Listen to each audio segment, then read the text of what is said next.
সুবহানাল্লাযী আসরা বিআবদিহি লাইলাম মিনাল মাসজিদিল হারাম ইলাল মাসজিদিল আকসাল্লাযী বারাকনা হাওলাহু লিনুরিয়াহু মিন আয়াতিনা। আল্লাহ বলেন, আমি আমার বন্ধুকে প্রথমে মসজিদে হারাম থেকে, কাবা শরীফ থেকে মসজিদে আকসা নিয়ে গেলাম। কোন সময়? রাত্রের একাংশে, রাত্রের শেষ ভাগে। আল্লাহর নবী ডাক দিয়ে বলেন, আমি যখন ফিলিস্তিনের মসজিদে আকসায় ঢুকলাম, ঢুকার পরে তাকায় দেখি আমাকে এই পরিমাণ মানুষ আমাকে সালাম দিতেছে। নবীজি বলে, আমি ডাক দিয়ে বললাম, ও জিবরাইল, কে আমাকে সালাম দেয়? হযরতে জিবরাইল ডাক দিয়ে বলেন, ইয়া রাসূলুল্লাহ, ইয়া হাবিবাল্লাহ, আপনাকে যারা সালাম দিতেছেন তারা হলো আদম আলাইহিস সালাতু ওয়াস সালাম। বলেন সুবহানাল্লাহ। মূসা কালিমুল্লাহ, ঈসা রূহুল্লাহ। আল্লাহর নবী বলেন, আমি যখন মসজিদের সামনে আমার বাহনটাকে, আমি বুরাককে মসজিদের সামনে থামার পরে জিবরাইল বললেন, ইয়া রাসূলুল্লাহ, ইয়া হাবিবাল্লাহ, আপনি আপনার বাহনটাকে বেঁধে নেন। নবীজি বললেন, মসজিদে আকসার সামনে আমি যখন হাত দিলাম, দেখি একটা ইট পরে আর একটা ইট খালি দেখা যায়। আমি হাত দ্বারা আমার বাহনটাকে আমি বেঁধে নিলাম। জিবরাইল ডাক দিয়ে বলেন, ইয়া রাসূলুল্লাহ, ইয়া হাবিবাল্লাহ, এখানে যে আপনি বুরাক বেঁধেছেন, এখানে আপনার পূর্বে আরো অসংখ্য নবী রাসূল এসেছিলেন, নবীরাও এখানে বুরাক বেঁধেছিল, আপনি বেঁধেছেন, এই জন্যে নবীদের একটা সুন্নত আদায় হয়ে গেল। বলেন সুবহানাল্লাহ। রাসূল আকরাম সাল্লাল্লাহু আলাইহি ওয়াসাল্লাম রজব মাস যখন শুরু হইতেন, নবীজি একটা দোয়া পড়তেন, উম্মতকে দোয়া শিক্ষা দিয়েছেন।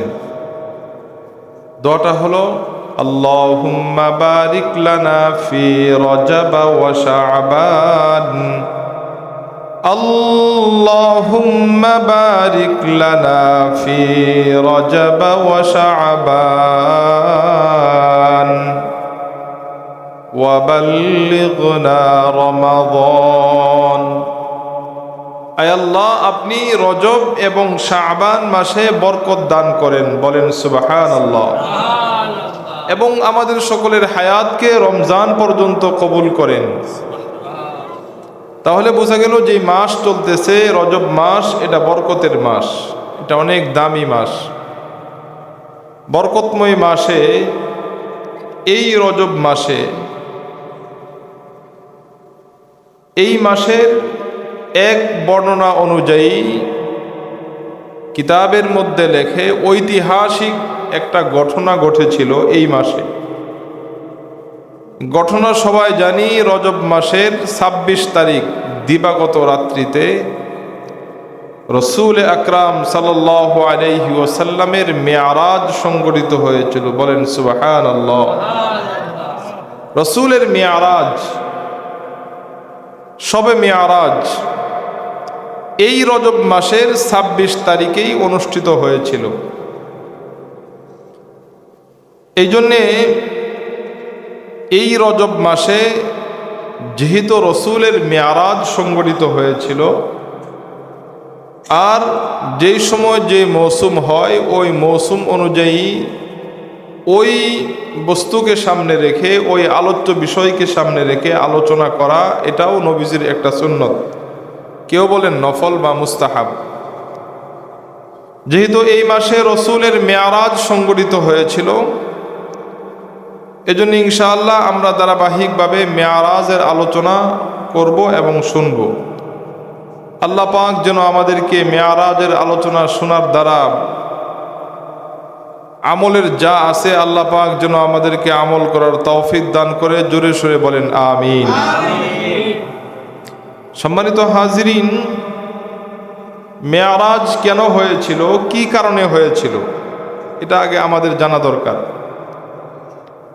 মেয়ারাজ হয়েছিল 3 কারণে। বলেন কয় কারণে? 3 কারণে। 1 নাম্বার, মেয়ারাজ হওয়ার কারণ হলো আমাদের নবীর মনকে খুশি করা। বলেন সুবহানাল্লাহ। 2 নাম্বার, উম্মতের বৈশিষ্ট্যকে আরো বাড়ানোর জন্য।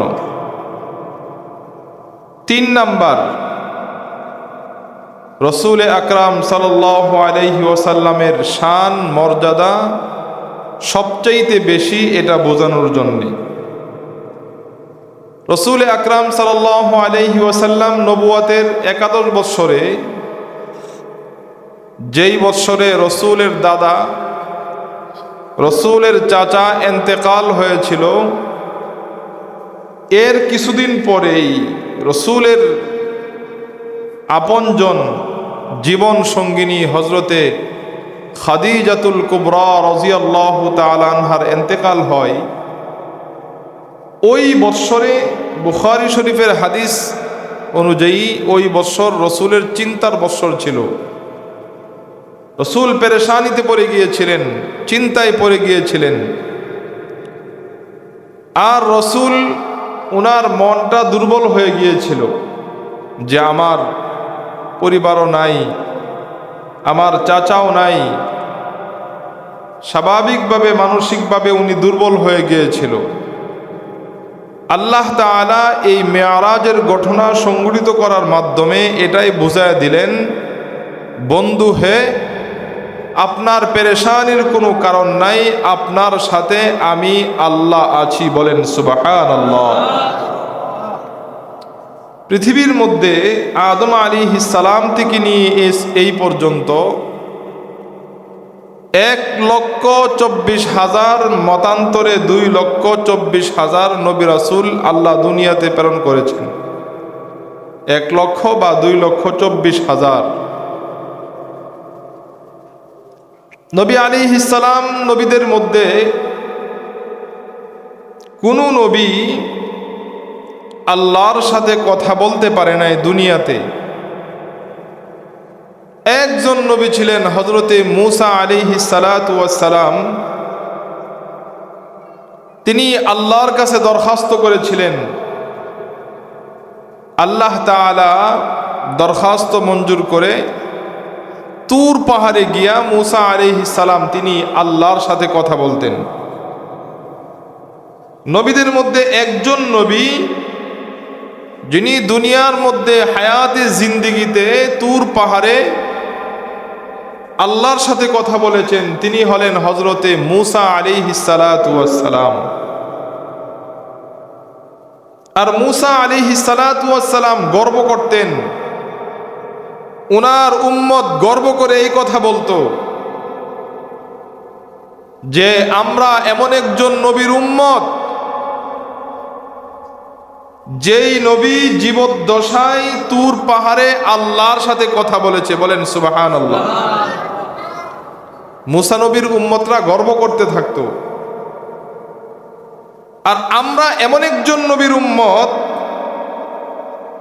আমাদের নবী তুর পাহাড়ে আল্লাহর সাথে কথা বলেন নাই, বরং সরাসরি দুনিয়ার জিন্দিগিতে, হায়াতে জিন্দিগিতে এক রাত্রিতে আমার নবী আপনার নবী 7 আসমান পাড়ি দিয়া, সিদরাতুল মুনতাহা, শরীফুল আকলাম সব পাড়ি দিয়ে সরাসরি আমার নবী আপনার নবী আল্লাহর সাথে কথা বলেছেন। আমার নবী সাল্লাল্লাহু আলাইহি ওয়াসাল্লাম এই ঘটনাকেই আল্লাহ তাআলা পুরা কোরআনে কারীমের মধ্যে এই ঘটনা আল্লাহ সূরা বনী ইসরাঈলের প্রথম আয়াতের মধ্যে আল্লাহ উল্লেখ করেন। বিসমিল্লাহির রহমানির রহিম। সুবহানাল্লাযী আসরা বিআবদিহি লাইলাম মিনাল মাসজিদিল হারাম ইলাল মাসজিদিল আকসা সূরা বনী ইসরাঈলের প্রথম আয়াতের মধ্যে মেয়ারাজের ঘটনা আল্লাহ তাআলা উল্লেখ করেছেন। এর মধ্যে প্রথম শব্দটাই বলেছেন সুবহান। আমরা যে আশ্চর্য কোনো সংবাদ শোনার পরে আমরা বলি সুবহানাল্লাহ। আমরা কি বলি? সুবহানাল্লাহ। যেমন যারা জুমার দিন মসজিদে এসে হাজিরা দিয়েছে, আল্লাহ তাআলা প্রতি কদমে 1000 করে নেকি দান করেছেন। এই যে খবরটা শোনার পরে যে আমরা সুবহানাল্লাহ বললাম, এই সুবহানাল্লাহর অর্থ হলো যে আল্লাহ তুমি পবিত্র। আর এটা বলতে হয় ওই সময় যখন কোনো আশ্চর্য সংবাদ শুনি। বলেন কোন সময় বলতে হয়? যখন আশ্চর্য সংবাদ শুনি। এখন যদি আমরা কেউ বলে যে ভাই তোমার বাবা মারা গেছে, তখন কি কেউ সুবহানাল্লাহ বলবে? কি বলতে হয়? ইন্না লিল্লাহ। কেউ যদি কোনো সুসংবাদ দেয় যে তোমার তো আল্লাহ যে একদম সন্তান দিয়েছিল, সন্তান তো জমানার সবচেয়ে বড় ওলি হয়ে গেছে, শোনার পরে কি বলবো? সুবহানাল্লাহ। তাহলে সুবহানাল্লাহ বলতে হয় ওই সময় যখন কোনো আশ্চর্য ঘটনা আমরা শুনি। আল্লাহ তাআলা বন্ধুর নবীজির এই মেয়ারাজের ঘটনা বলতে গিয়ে প্রথমেই আল্লাহ বললেন সুবহান, অর্থাৎ দুনিয়ার হে মানুষ শুনো, আমার বন্ধুর এই মেয়ারাজের ঘটনা পুরাটাই আশ্চর্য। বলেন সুবহানাল্লাহ। পুরাটাই আশ্চর্যের। কেমন আশ্চর্যের? একটু বুঝে থাকলে বলেন তো দেখি। আমরা যদি জুমার নামাজের পরে এখান থেকে আমরা ঢাকা শহরে যাই যে কোনো একটা প্রোগ্রামে, সেখান থেকে যদি আবার গাজীপুর আসি, গাজীপুরতে সিস্টুর, আবার ময়মনসিংহ যাই, আচ্ছা বলেন তো দেখি এই যে আসা যাওয়া প্রোগ্রামগুলি করা, এখানে কি আমার সময় যাবে না? কথা বলেন না? সময় যাবে না? অবশ্যই যাবে, সময় লাগবে। এটা 10 মিনিটে হবে না, 1 ঘন্টা হবে না। এমনও হতে পারে ঢাকা শহর আসা যাওয়া আমার একদিন, রাত্রে 12টা পার হইতে পারে। এমনও হইতে পারে যে ময়মনসিংহ আসা যাওয়া সব মিলায় আমার সারা রাত পার হয়ে যেতে পারে। যদি রাস্তায় জ্যাম থাকে, গাড়ি নষ্ট থাকে, তাহলে এমনও হতে পারে যে একদিনের বেশি লাগবে। কি বলেন, লাগবে না? লাগবে। কিন্তু মেয়ারাজের যে ঘটনা নবীজির, রাত্রির একাংশে আল্লাহ নবী এই নবীজির জন্মভূমি বাইতুল্লাহ থেকে নবীজি গেলেন ফিলিস্তিনে, আবার মসজিদে আকসা থেকে নবীজি রওনা দিয়ে প্রথম আসমান, দ্বিতীয় আসমান, তৃতীয় আসমান, 7 আসমান পাড়ি দিয়ে আবার আল্লাহর সাথে কথা বলে আসা যাওয়ার পথে অনেক ঘটনা ঘটে গেল। এই এক রাত্রের মধ্যে কিভাবে সম্ভব? আল্লাহ বলেন এই মেয়ারাজের ঘটনা। এই জন্যেই আল্লাহ প্রথমে বললেন সুবহানাল্লাহ। সুবহান শব্দ দিয়ে এই জন্য উল্লেখ করলেন। আর বুঝে থাকলে বলেন তো দেখি, কোরআনে কারীমের মধ্যে সূরা বনী ইসরাঈলের প্রথম আয়াতের মধ্যে যে মেয়ারাজের ঘটনা, কোরআনে কারীমের শুরু থেকে শেষ পর্যন্ত কোনো ভুল আছে? আওয়াজ দিয়ে বলেন না সবাই। তাহলে মেয়ারাজের ঘটনা এটা কোরআনের মধ্যে আছে, অতএব বুঝতে হবে মেয়ারাজের ঘটনা বিশ্বাস করা এটা ঈমান। কেউ যদি বিশ্বাস না করে তার ঈমান থাকবে না, ঈমান নষ্ট হয়ে যাবে। যেহেতু মেয়ারাজের ঘটনা আল্লাহ কোরআনে বলেছেন, আল্লাহ বলেন বিসমিল্লাহির রহমানির রহিম, সুবহানাল্লাযী আসরা বিআবদিহি লাইলাম মিনাল মাসজিদিল হারাম ইলাল মাসজিদিল আকসা।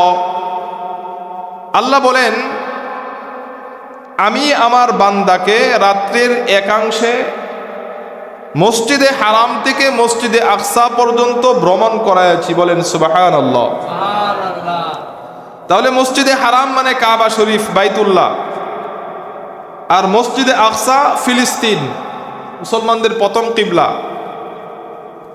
এটা আল্লাহ তাআলা সরাসরি পবিত্র কোরআনে উল্লেখ করেছেন। আচ্ছা বলেন তো দেখি, এই যে মেয়ারাজ গেলেন নবীজি মসজিদে হারাম থেকে মসজিদে আকসা পর্যন্ত গেলেন, কি দিয়ে গেলেন? বলেন কি দিয়ে গেলেন?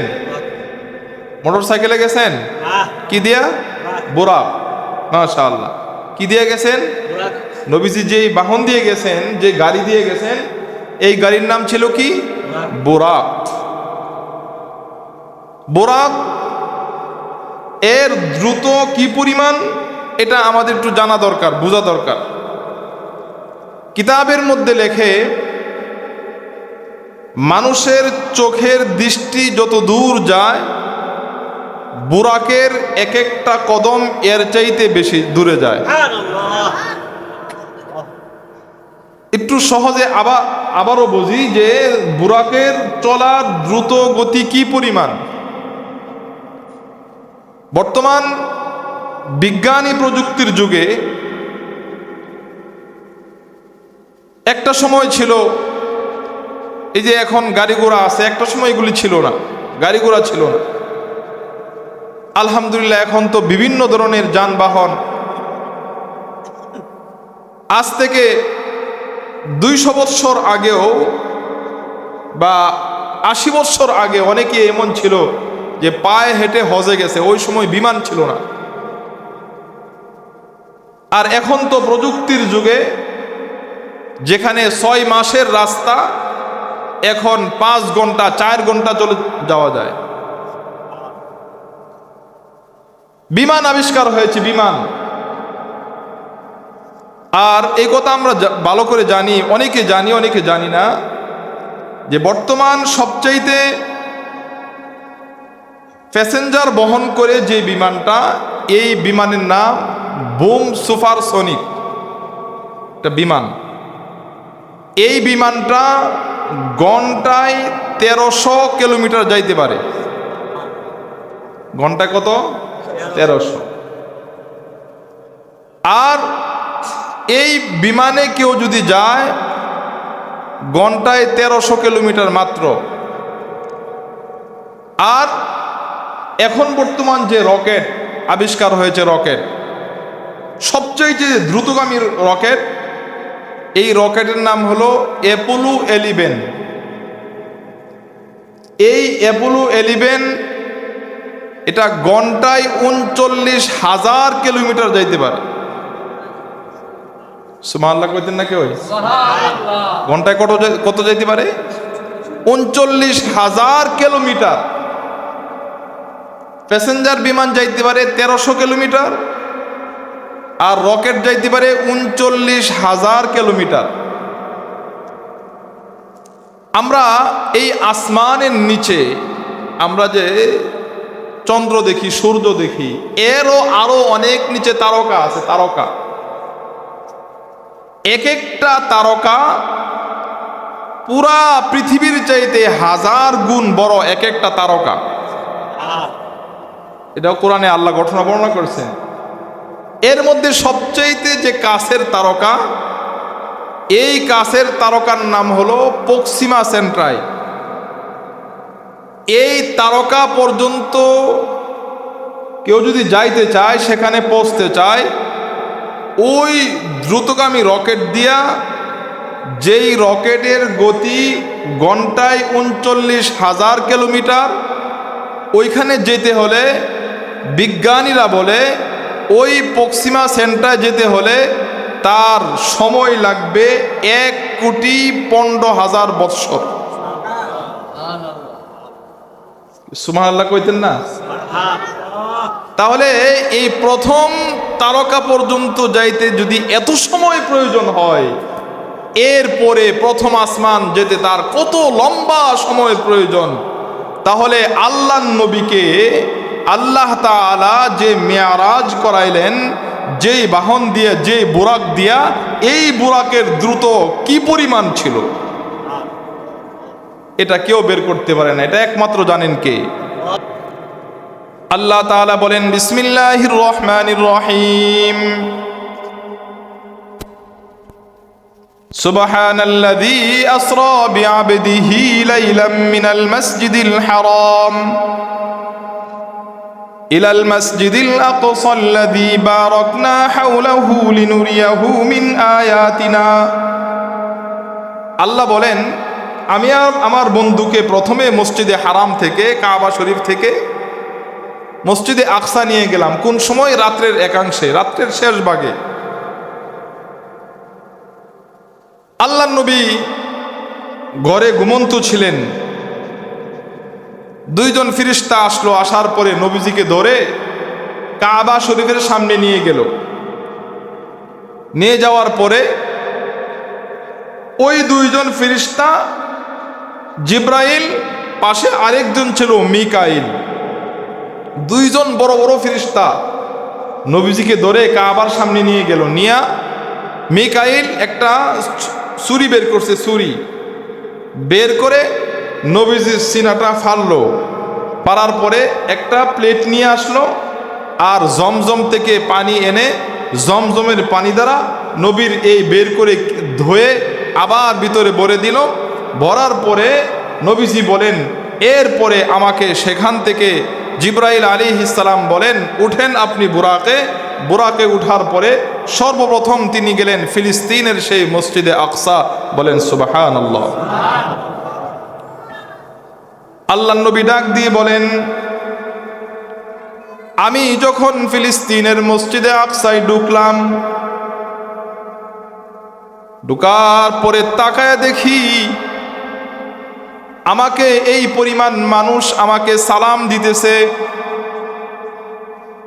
নবীজি বলে, আমি ডাক দিয়ে বললাম, ও জিব্রাইল, কে আমাকে সালাম দেয়? হযরতে জিব্রাইল ডাক দিয়ে বলেন, ইয়া রাসূলুল্লাহ, ইয়া হাবিবাল্লাহ, আপনাকে যারা সালাম দিতেছেন তারা হলো আদম আলাইহিস সালাতু ওয়াস সালাম। বলেন সুবহানাল্লাহ। মুসা কালিমুল্লাহ, ঈসা রূহুল্লাহ। আল্লাহর নবী বলেন, আমি যখন মসজিদের সামনে আমার বাহনটাকে, আমি বুরাককে মসজিদের সামনে থামার পরে জিব্রাইল বললেন, ইয়া রাসূলুল্লাহ, ইয়া হাবিবাল্লাহ, আপনি আপনার বাহনটাকে বেঁধে নেন। নবীজি বললেন, মসজিদে আকসার সামনে আমি যখন হাত দিলাম, দেখি একটা ইট পরে আর একটা ইট খালি দেখা যায়। আমি হাত দ্বারা আমার বাহনটাকে আমি বেঁধে নিলাম। জিব্রাইল ডাক দিয়ে বলেন, ইয়া রাসূলুল্লাহ, ইয়া হাবিবাল্লাহ, এখানে যে আপনি বুরাক বেঁধেছেন, এখানে আপনার পূর্বে আরো অসংখ্য নবী রাসূল এসেছিলেন, নবীরাও এখানে বুরাক বেঁধেছিল, আপনি বেঁধেছেন, এই জন্যে নবীদের একটা সুন্নত আদায় হয়ে গেল। বলেন সুবহানাল্লাহ। নবীজি বলেন, আমি মসজিদে ঢুকার পরে দেখি মসজিদে মুসল্লি, পুরা মসজিদ ভরপুর হয়ে গেছে। সুবহানাল্লাহ। নবীজি আসবে এই পরিমাণ খালি জায়গা নাই, মসজিদ পরিপূর্ণ হয়ে গেছে মুসল্লি। হযরতে জিব্রাইল ডাক দিয়ে বলেন, ইয়া রাসূলুল্লাহ, ইয়া হাবিবাল্লাহ, আপনি সামনে যান। মাঝখানে ফাঁকা করে দিয়েছে, রাসূল সামনে আসলেন। হযরতে জিব্রাইল ডাক দিয়ে বলেন, ইয়া রাসূলুল্লাহ, ইয়া হাবিবাল্লাহ, আমি আজান দিব। জিব্রাইল আজান দিলেন।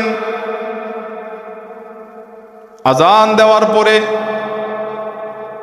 আল্লাহর নবী ডাক দিয়ে বলেন, জিব্রাইল, এত মুসল্লি কারা?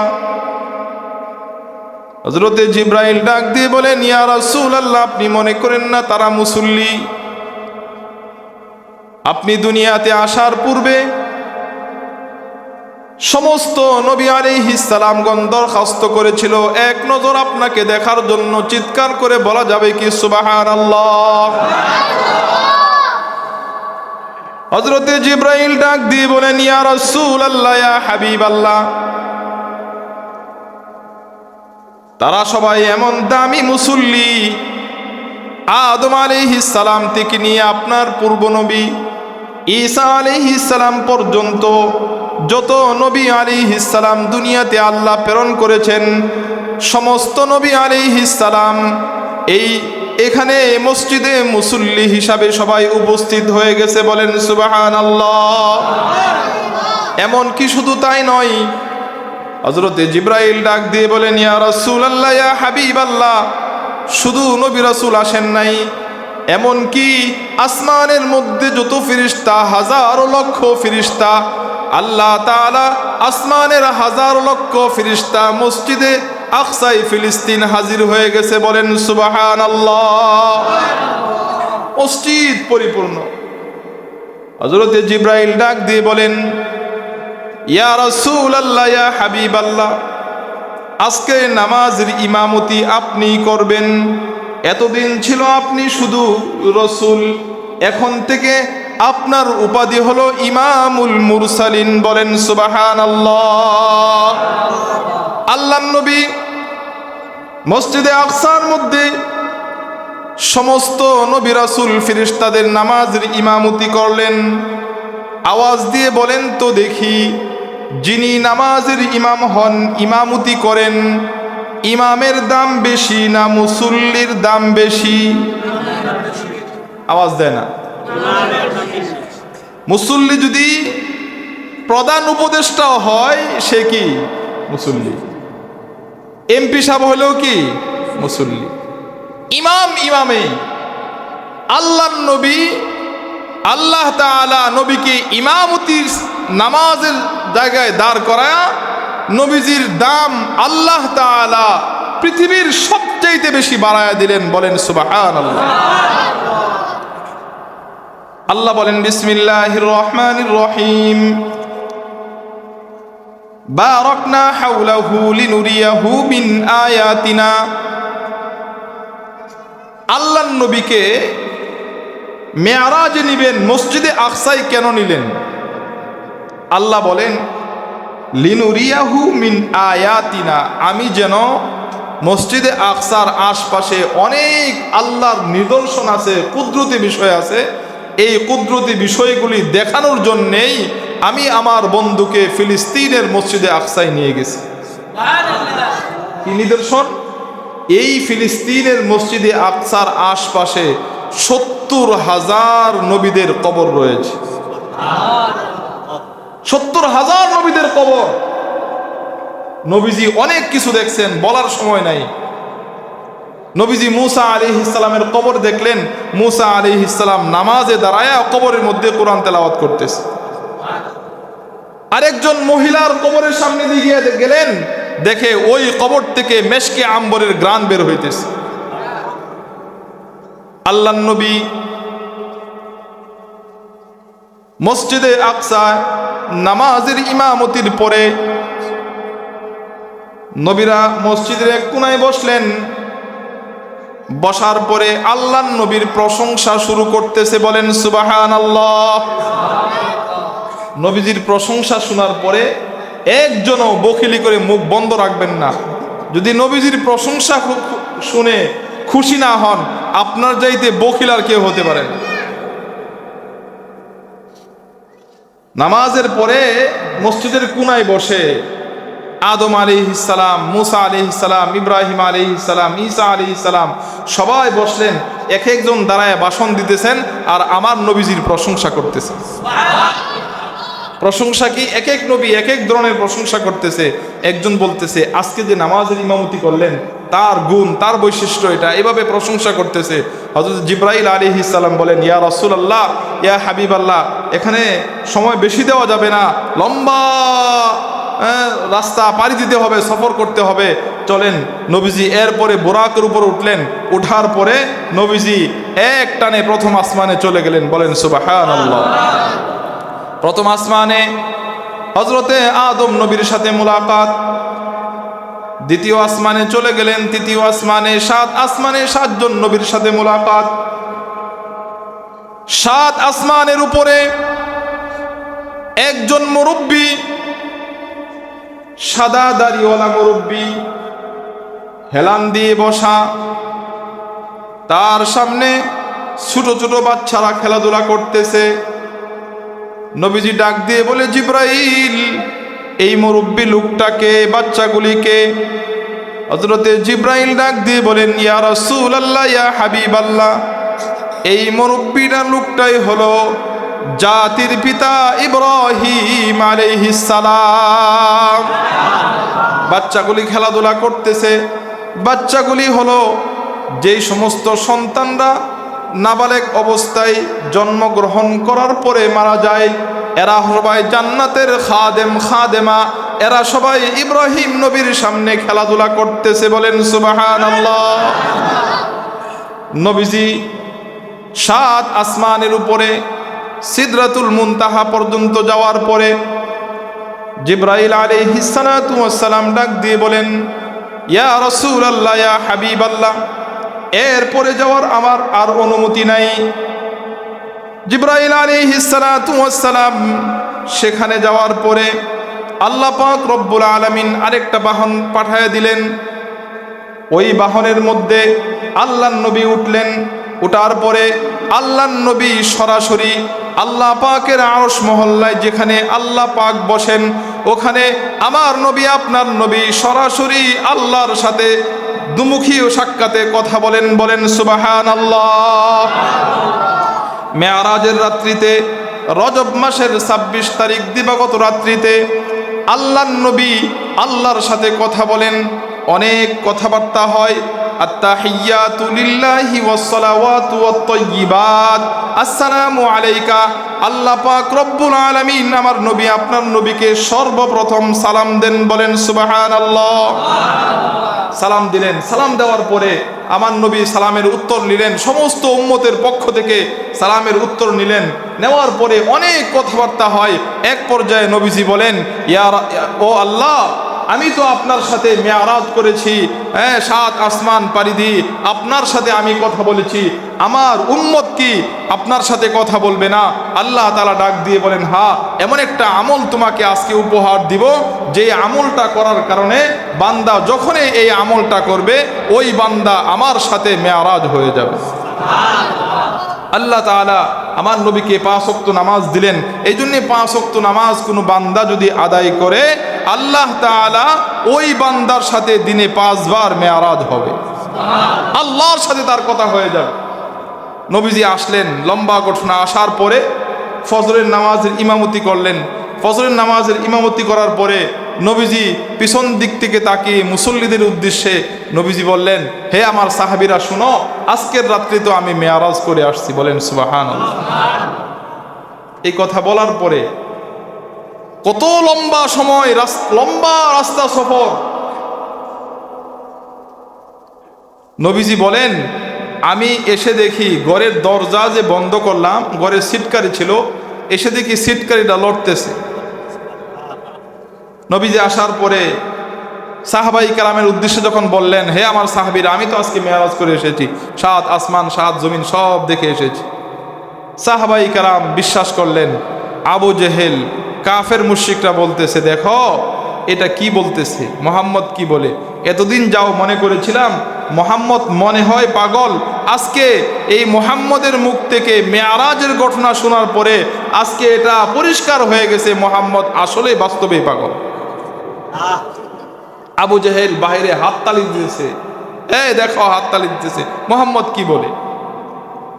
আবু জেহেল আবু বকর সিদ্দিক রাদিয়াল্লাহু তাআলা আনহুর সাথে মুলাকাত রাস্তার মধ্যে, বলতেছে, আবু বকর, তুমি বলো তো দেখি, এখান থেকে যদি আমি এখন ফিলিস্তিনের মসজিদে আকসায় যাই, সেখান থেকে আবার প্রথম আসমানে যাই, ওখান থেকে আবার এখানে আসি, আসার পরে এটা কি এক রাত্রিতে সম্ভব? আবু বকর বলে, না, এটা তো সম্ভব না। আবু জেহেল বলে, আবু বকর, তোমার দিনের নবী তো এই কথা বলে যে সে নাকি রাত্রের এক অংশে মসজিদে হারাম থেকে ফিলিস্তিনের মসজিদে আকসা, সেখান থেকে আবার 7 আসমান জমিন পাড়ি দিয়া আবার নাকি সে এসেছে। এখন ফজরের পরে বয়ান করতেছে সিদ্দিক আকবর রাদিয়াল্লাহু তাআলা আনহু ওই দিন ফজরের নামাজ উনি রসুলের পিছনে পড়তে পারেন নাই, যে কোনো একটা কারণে উনি উনার মহল্লার মসজিদ থেকে নামাজ পড়ে উনি যখন আসতেছিলেন, আবু জেহেলের সাথে রাস্তায় মুলাকাত। আবু জেহেল যখন এই কথা বলল, আবু বকর ডাক দিয়ে বলেন, ও আবু জেহেল শুনো, এই কথা যদি আমার দ্বীনের নবী বলে থাকে, আমার এর মধ্যে কোনো সন্দেহ নাই। আল্লাহর নবী যদি বলে থাকে, এর চাইতে আশ্চর্য বিষয় আমি আবু বকর বিশ্বাস করি। আবু বকর তো মসজিদে আসতেছে রসুলের দিকে, আসার পরে হজরতে জিব্রাইল আলাইহিস সালাম নাজিল হইলেন। নাজিল হওয়ার পরে রসুলের কানে কানে বলতেছে, ইয়া রাসূল আল্লাহ, ইয়া হাবিব আল্লাহ, আপনার সাহাবী আবু বকর আসতেছে, দেখেন আবু বকর আসতেছে, আপনি তো শুধু তাকে আবু বকর ডাকেন, আজ থেকে নামের সাথে আরেকটা যোগ করে দিবেন, আবু বকর সিদ্দিক। যখন আবু বকর সিদ্দিক রাদিয়াল্লাহু মসজিদে আসলেন, রসুল মুস্কি মুস্কি হাসতেছেন। আবু বকর তো বুঝতে পারলেন যে আমি কি করলাম, রসুল দেখি মুস্কি মুস্কি হাসে। আল্লাহর নবী ডাক দিয়ে বলে, আবু বকর, রাস্তার মধ্যে আসার পরে তোমার মধ্যে আবু জাহেলের মধ্যে কোনো ঘটনা ঘটেছে কি? আবু বকর ডাক দিয়ে বলেন, হ্যাঁ। ইয়া রাসূলুল্লাহ, ইয়া হাবিবাল্লাহ, রাস্তার মধ্যে আসার পরে আবু জাহেল আমাকে বলতেছে, হে আবু বকর বলো দেখি, রাত্রের একাংশে বাইতুল্লাহ থেকে ফিলিস্তিনের মসজিদে আকসা, সেখান থেকে প্রথম আসমান 7 আসমান পাড়ি দিয়া আবার এক রাত্রিতে আসা সম্ভব নাকি? আমি বললাম না, সম্ভব না। আবু জাহেল যখন বলতেছে আপনার নাম, আমি বললাম হ্যাঁ, আল্লাহর নবী যদি এর চাইতে আশ্চর্য কিছু বলে আমি আবু বকর বিশ্বাস করি। বলেন সুবহানাল্লাহ। নবীজি বলেন, তুমি যে আবু বকরের সাথে এই রাস্তার মধ্যে এই কথা বলেছ, আল্লাহ তাআলা এই পরিমাণ খুশি হয়ে গেছেন, আল্লাহ তাআলা তোমাকে উপাধি দিয়েছেন সিদ্দিক আকবর। সম্মানিত হাজরিন, এই জন্যে এই মেয়ারাজের ঘটনা এটা সত্য ঘটনা, লম্বা আলোচনা, 27 বৎসরের ঘটনা এই 20 মিনিটে বলা সম্ভব না। নবীজির লম্বা ঘটনা, যাওয়ার পথে আসার পথে, হ্যাঁ, রাস্তার মধ্যে কি কি হয়েছে, কি কি দেখেছেন, ইনশাআল্লাহ ধারাবাহিকভাবে আলোচনা হবে। আল্লাহ তাআলা আমাদের সবাইকে মেয়ারাজের সবক থেকে 5 ওয়াক্ত নামাজ যে পেয়েছি, আল্লাহ আমাদের সবাইকে 5 ওয়াক্ত নামাজ গুরুত্ব সহকারে আদায় করার তৌফিক দান করুক। যারা সুন্নত পড়ে